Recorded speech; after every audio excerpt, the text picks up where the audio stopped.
man was waiting at an airport for a long-distance flight. His flight was delayed, and so he had a little spare time. He saw a deal on some cookies and thought he should treat himself. He bought quite a few cookies because he thought it might be quite a long delay. He took a seat near a man and started to read the magazine he also picked up earlier. He exchanged a glance with the other man and then tried to avoid eye contact as he went back to reading. While he was engrossed in his magazine, he happened to see that the man sitting beside him boldly grabbed a cookie from the container. He initially ignored the incident to avoid a scene.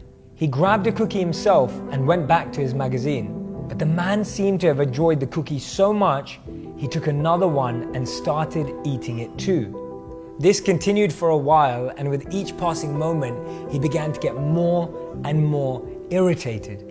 Every time he took a cookie, so did the other man. When the last cookie was left, the man nervously took that cookie and broke it in half. He offered the other to the man and smiled. The man took the cookie and could not believe the other man's nerve. He was thinking in his head, how ungrateful could that man be?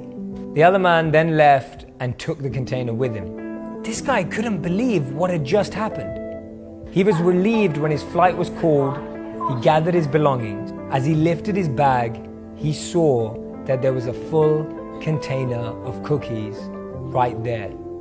He was totally shocked, totally surprised. It caught him off guard. He thought to himself, if my cookies are here, then wait, those cookies were his. The other man had shared his cookies whilst he was thinking he was the one doing the sharing. Whilst he was angry and irritated, the other man was being generous and kind. He felt so bad for what had happened, but he couldn't find the other man anywhere and didn't know how to apologize. Things are not always as they appear. Sometimes we make quick assumptions about people, circumstances, and situations. We judge them, label them, and put them into a box, not recognizing that there is a much bigger picture. Sometimes we meet someone in a particular state, stage, or phase of their life and stereotype them to be a certain way. Don't be so quick to judge. You never know when you might find yourself walking in someone else's shoes. And remember, the best apology is changed behavior.